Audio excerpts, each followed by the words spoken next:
Hello, എല്ലാവർക്കും നല്ലൊരു ദിവസം നേരുന്നു. ഇന്നത്തെ ദിവസം എൻ്റേത് സ്റ്റാർട്ട് ചെയ്തു. രാവിലെ എഴുന്നേറ്റ് കുറച്ച് നേരമായി എഴുന്നേറ്റിട്ട് എന്നിട്ട് അടുക്കളയിലോട്ട് വന്ന് ജനലൊക്കെ തുറന്നു.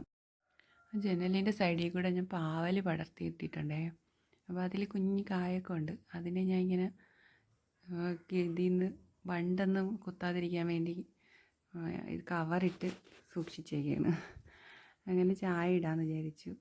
അങ്ങനെ പാലും വെള്ളമൊക്കെ അടുപ്പിൽ വെച്ച് അതവിടെ ഇന്ന് തിളയ്ക്കണ സമയത്ത് ഞാൻ വിചാരിച്ചൊന്ന് പുറത്തോട്ട് ഇറങ്ങാമെന്ന് വിചാരിച്ചു. ഇന്നലത്തെ മഴയത്തും കാറ്റത്തും പുറത്തെ അവസ്ഥയൊക്കെ എന്തെന്നൊക്കെ ഒന്ന് അറിയാമല്ലോ. അങ്ങനെ വിചാരിച്ച് മെയിൻ കാര്യം ഞാൻ അവിടെ റംബുട്ടാൻ നട്ടിട്ടുണ്ട്. അപ്പം ഓരോ ദിവസം രാവിലെ എഴുന്നേറ്റ് എനിക്ക് അതിനെ നോക്കണം. അതിനെന്തെങ്കിലും പറ്റിയാ, ഇല കൊഴിഞ്ഞാ, കൊണ്ട ഒടിഞ്ഞാ, അതൊക്കെ അറിയാൻ വേണ്ടിയിട്ട് അവിടേക്ക് ഒന്ന് നോക്കാമെന്ന് വിചാരിച്ചു. അങ്ങനെ ഇറങ്ങി ഇവിടെ നട്ടിട്ടുണ്ട്.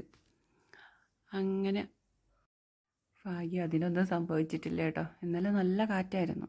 നിങ്ങളവിടെയൊക്കെ എങ്ങനെയാണെന്ന് അറിയില്ല കേട്ടോ. ഇവിടെ ഭയങ്കര കാറ്റായിരുന്നു. അങ്ങനെ ഇത് ഇവിടേക്കൊന്ന് അപ്പുറത്തെ പുരയിടമാണ് കേട്ടോ. നല്ല കാടുണ്ട്. മഴയത്ത് കാണാനും കൊള്ളാം. അങ്ങനെ പെട്ടെന്ന് തിരിച്ചു വന്നപ്പം ചായ ഏകദേശം തിളയ്ക്കാറായി. പാൽ ചായപ്പൊടിയൊക്കെ ഇട്ട് അതിന് സെറ്റാക്കി എടുത്ത് ചായ ഞാൻ ഒരു കപ്പിൽ വീട്ടി എനിക്ക് ആവശ്യത്തിന്, വേറെ ആരും എഴുന്നേറ്റില്ലല്ലോ, എനിക്ക് ആവശ്യത്തിനുള്ളത് എടുത്ത് ഞാൻ സിറ്റൗട്ടിൽ വന്നിരുന്ന് ചായ കുടിച്ച്. അങ്ങനെ കുറച്ച് നേരം ചായയൊക്കെ കുടിച്ചിട്ട് അവിടേക്ക് ഇരുന്നു. അങ്ങനെ പ്രകൃതിയൊക്കെ നോക്കിയിരുന്നു.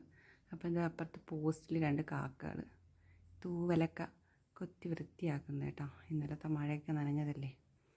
അത് കഴിഞ്ഞിട്ട് സിറ്റൗട്ടൊക്കെ നനഞ്ഞ് കിടന്നു. അതൊക്കെ ഒന്ന് വെള്ളമൊക്കെ തുടച്ച് കളഞ്ഞു. പിന്നെ അടുക്കളയിലോട്ട് വന്നു. ബ്രേക്ക്ഫാസ്റ്റ് ഇടിയപ്പം ഉണ്ടാക്കാമെന്ന് വിചാരിച്ച്. അങ്ങനെ അതിനുള്ള പ്രിപ്പറേഷൻസ് തുടങ്ങി.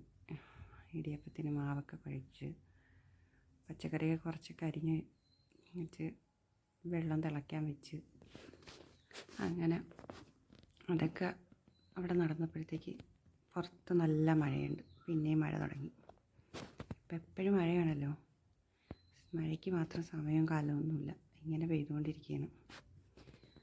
അങ്ങനെ അതൊക്കെ കണ്ട് പിന്നെ ഞാൻ എൻ്റെ ജോലി തുടങ്ങി.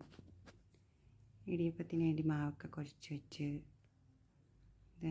തേങ്ങയൊക്കെ ചിരകാൻ വേണ്ടി എടുത്ത് തേങ്ങ ചിരകി ഇടിയപ്പമൊക്കെ സെറ്റാക്കി പാത്രത്തിൽ വെച്ച് കറിയായിട്ട് വെജിറ്റബിൾ കറി ഉണ്ടാക്കാമെന്ന് വെച്ച് പച്ചക്കറിയൊക്കെ അരിഞ്ഞ് വെച്ച് ഉരുളൻകിഴങ്ങും ക്യാരറ്റും തക്കാളിയും സവാളയൊക്കെ അരിഞ്ഞ് കുക്കറിലോട്ടിട്ട് കടുകൊക്കെ താളിച്ച് എല്ലാം കൂടെ വെച്ച് മസാലയൊക്കെ ഇട്ട് മഞ്ഞൾപ്പൊടിയും മസാലയാണ് ഇടുന്നത്. വേറെ മസാല പൊടികളൊന്നും ഇടില്ല. ഗരം മസാല. അവസാനം അത് വെന്തിട്ട് കുറച്ച് തേങ്ങാപ്പാലും കൂടെ വീട്ടി തിളപ്പിച്ചെടുക്കുമ്പം കറി റെഡിയായി. അപ്പോൾ ഇന്നത്തെ ബ്രേക്ക്ഫാസ്റ്റ് ഇതാണ്. ഇടിയപ്പവും ഉരുളൻകിഴങ്ങ് കറി അല്ല വെജിറ്റബിൾ കറി. അങ്ങനെ ഇന്നത്തെ വീഡിയോ ഇവിടെ തീരെ കേട്ടോ. എല്ലാവരും സപ്പോർട്ട് ചെയ്യണേ. വീഡിയോ ഇഷ്ടപ്പെട്ടെങ്കിൽ കമൻറ്റൊക്കെ ചെയ്യണം.